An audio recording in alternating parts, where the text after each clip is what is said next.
Euh, Ça prouve aussi que le PSG vraiment veut se montrer radical envers ses joueurs, veut montrer qu'il a quand même ce truc-là de l'institution au-dessus des joueurs. Mais est-ce qu'il n'est pas trop radical justement avec ces joueurs-là? Est-ce que vous trouvez pas que c'est un peu, c'est limite, enfin, même si c'est vraiment ce que veut la direction sportive, ce que veut Luis Enrique?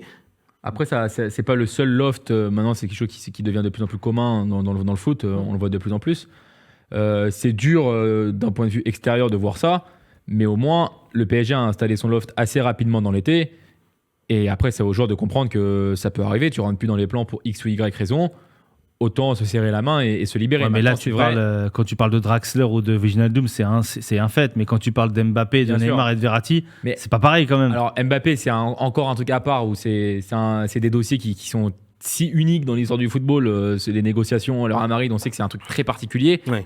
Mais c'est vrai que pour des mecs, notamment, je pense à Verratti, 10 ans au club, l'un des joueurs, ou voire le joueur le plus titré de l'histoire du club, c'est quand même assez compliqué. Mais comme on dit, c'est des joueurs que sur le papier, tu peux les vendre parce qu'au bout d'un moment, il faut tourner la page de Verratti. Pourtant, je suis bien placé pour savoir que j'adore Verratti. Maintenant, faut le remplacer, Verratti. Et c'est l'éternel problème avec le PSG. Tu te débarrasses des personnes que tu juges vieillissants ou sur la pente descendante. Et qui ont été indispensables Qui pendant ont un été certain moment. indispensables, les Matuidi, les Rabiot, les Verratti, les Di Maria, les Cavani, mais on a l'impression qu'ils partent, mais ils sont jamais remplacés. Et là, Verratti, encore l'année dernière, malgré une plus grande irrégularité, ça reste le meilleur des milieux parisiens depuis très longtemps, depuis bien avant le Covid.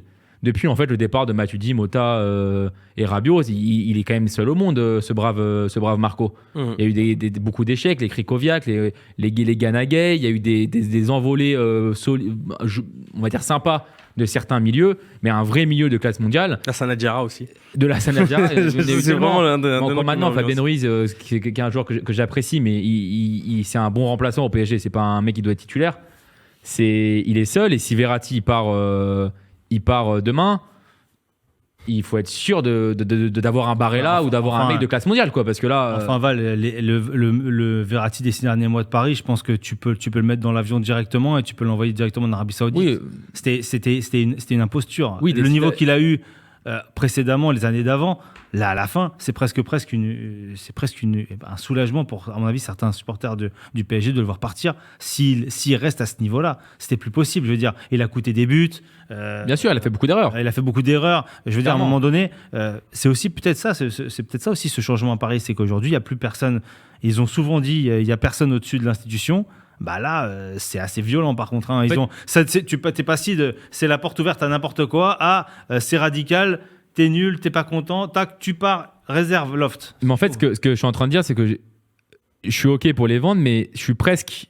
En fait, paradoxalement, j'ai l'impression qu'un mec comme Verratti est bien plus indispensable encore au PSG aujourd'hui de par son rôle et son statut et son poste qu'un Marquinhos avec toutes les recrues qu'il y a eu. Marquinhos, c'est les mêmes problèmes. On a l'impression qu'il fait caca culotte depuis longtemps, que c'est un joueur traumatisé, que c'est pas un bon capitaine. Maintenant que tu as Skriniar, Hernandez, tu as beaucoup de monde, beaucoup de recrues qui sont arrivés. Tu as presque l'impression que Marquinhos serait plus vendable qu'un Verratti. Parce que demain, Verratti, il part. C'est qui le chef du milieu du PSG?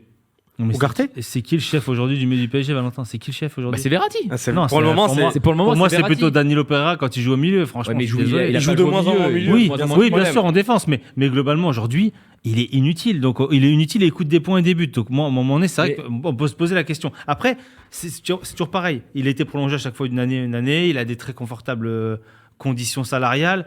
Mais au bout d'un moment, on a l'impression qu'il n'a plus rien à secouer, quoi. Donc, peut-être que c'est peut-être le ressenti que Paris a aujourd'hui en disant on est la risée de tout le monde depuis toutes ces années. Bah, peut-être que maintenant, les joueurs qui ne nous respectent pas, bah, on va peut-être les vendre. Et peut-être que c'est ce qui se passe avec Verratti aussi. Après, je pense pas que Verratti ne respecte pas Paris. Je pense qu'il est vraiment attaché à la ville et au club. Maintenant, c'est vrai que. Oui, à la ville, ouais. Et aux soirées aussi de la ville, sans doute. Maintenant, il est marié, c'est un père de famille. C'est ça, c'est terminé, ça.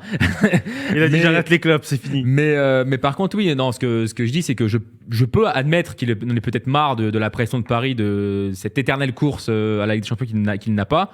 Peut-être que lui aussi ressent l'envie de partir. Il peut avoir une belle offre en Arabie Saoudite. Je comprendrais. Et je comprendrais que Paris dise aussi on se débarrasse de Verratti et on avance et on reconstruit. Maintenant, si tu perds Verratti demain, Si j'étais supporter du PSG, franchement, je m'inquiéterais énormément de dire que c'est Ugarte le chef de mon. Mais en fait, c'est ça le problème, c'est qu'il y milieu. a des joueurs justement qui viennent d'arriver cet été. Où on a quand même mis 60 millions sur. En tout cas, le PSG a mis 60 millions sur Ugarte. Et de se dire que le seul milieu qui aurait pu quand même te faire un peu cette transition-là entre l'ancienne et la nouvelle génération va peut-être te partir dès cet été. Forcément, tu te dis pour la suite de la saison, en tout cas pour cette saison-là, qui c'est ton leader, si ce n'est peut-être Danilo Pereira, s'il revient jouer en 6. Et encore une fois, si Luis Enrique ne se décide pas à jouer avec une défense à 3, il va peut-être jouer en défense centrale à 3. Si ça joue à 4 derrière, il va peut-être jouer un cran plus haut. Mais forcément, à part lui, il n'y a pas d'autres valeurs sûres entre guillemets au Paris Saint-Germain. Et c'est là où le dossier est un peu plus compliqué. Là, finalement, après, oui, il y a un monde où Verratti part, le PSG prend un bon cachet et recrute réellement 1 ou 2 milieux de bon calibre, mais malgré les belles promesses affichées par Zahir Emery, à voir si le petit Ndour s'acclimate bien, mais c'est quand même des joueurs qui sont encore très très jeunes. Ugarte aussi, il vient du Sporting, il faut qu'il s'adapte aussi au PSG qui a un cran au-dessus. Ça voudrait presque dire que c'est Fabien Ruiz qui a été viré presque un coup de pied au cul de Naples qui devient le leader. Non, c'est pas possible. Maintenant, oui, si t'as un Barella, un mec, un gros calibre. Vladimir Bizarre d'ailleurs qui parlait de Barella, pourquoi alors pas. Alors oui, pourquoi pas. Là, tu prends un joueur plus jeune, plus fort, il n'y a pas de souci. Il est italien, il n'est pas portugais. Ouais, c'est ça. C'est embêtant. Il est pas Jorge Mendes peut-être. Non, possible. Possible, mais. Mais c'est vrai que pour le moment, ça Parce que là, on a eu la rumeur Matteo Nunes, Wolverhampton. Matteo Nunes, exactement.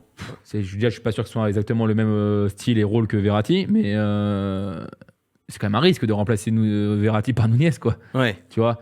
Donc il manque ce mec qui a quand même un vrai bagage de Ligue des Champions, là où Barella, c'est le leader de finaliste de Ligue des Champions. Je le rappelle à cette. Encore les chauvinismes italiens. Non, mais je l'ai dit tout à l'heure. Je l'ai dit.